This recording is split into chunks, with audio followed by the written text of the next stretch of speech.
لک الحمد یا اللہ الصلاۃ والسلام علیک یا رسول اللہ اما بعد۔ سلسلہ ناظرین کی طرف سے پوچھے گئے سوالوں کے جواب پاک تو نہیں پڑھ سکتے، پوچھنا یہ چاہ رہی ہیں کہ قرآن کا جو ترجمہ ہے کنز الایمان کی شکل میں، وہ ترجمہ اگر پڑھنا چاہیں تو پڑھ سکتے ہیں کہ نہیں۔ آئیے جواب توجہ کے ساتھ سنیے۔ ناپاکی کی حالت میں قرآن پاک کی تلاوت کرنا ناجائز و گناہ ہے، اور قرآن پاک کا ترجمہ کسی بھی زبان میں کیا گیا ہو اس کو پڑھنے اور چھونے کا حکم بھی قرآن مجید کو پڑھنے اور چھونے جیسا ہی ہے۔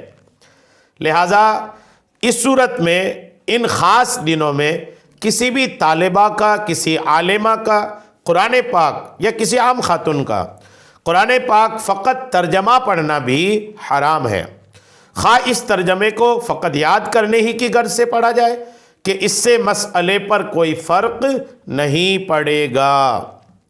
البتہ اگر ان ایام میں طالبہ بغیر پڑھے صرف دل ہی دل میں اس ترجمے کو دہرائے، اس ترجمے پر نظر پھیرتی جائے، تو اس انداز سے اس کا ترجمہ یاد کرنا یہ شرعاً ممنوع نہیں ہے۔ پڑھ نہیں رہی ہے، بس ترجمے پہ نظر ڈال رہی ہے، اور نظر ڈالے ڈالے اس کو دل ہی دل میں یاد کر رہی ہے، تو یہ منع نہیں ہے۔ لیکن اس صورت میں بھی اس بات کا خیال رکھنا ضروری ہوگا کہ قرآن پاک یا اس کے ترجمے کو بلا حائل، بلا پردے کے چھونے والی صورت نہ پائی جائے۔ یہ خیال رکھے کہ قرآن کو چھونا نہیں ہے بلا حائل، چھوئے گی تو گنہگار ہوگی، چونکہ ناپاکی کے حالت میں قرآن چھو نہیں سکتی۔ بنا چھوئے ترجمہ کو دل ہی دل میں زبان سے بولے بنا یاد کرنا چاہے تو یاد کر سکتی ہیں۔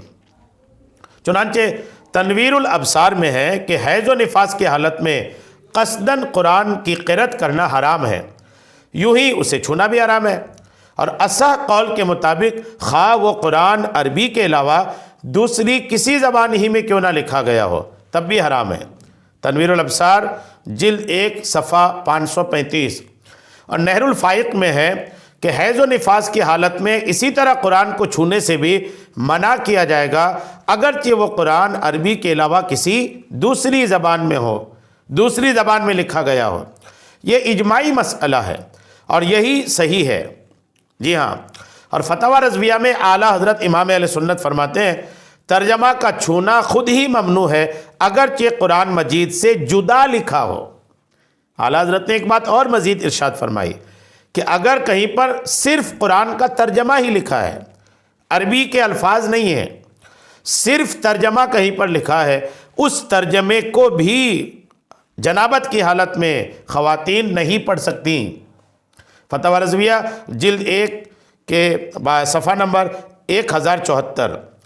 اور بار شریعت میں ہے کہ حیض و نفاس والی عورت کو قرآن مجید پڑھنا دیکھ کر یا زبانی اور اس کا چھونا، اگرچہ اس کی جلد یا چولی یا حاشیہ کو ہاتھ یا انگلی کی نوک یا بدن کا کوئی حصہ لگے، یہ سب حرام ہے۔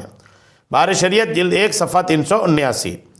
اور مزید ایک دوسرے مقام پر صدر الشریعہ بدر الطریقہ مفتی امجد علی اعظمی نقل فرماتے ہیں کہ قرآن کا ترجمہ فارسی یا اردو یا کسی اور زبان میں ہو، اس کے بھی چھونے اور پڑھنے میں قرآن مجید ہی کا سا حکم ہے۔ قرآن مجید دیکھنے میں ان سب پر کچھ حرج نہیں۔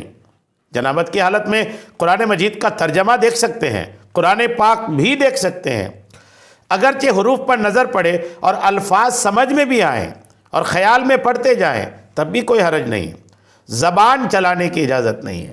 بار شریعت جلد 1 صفحہ 327۔ امید ہے بات آپ کو سمجھ میں آ گئی ہوگی۔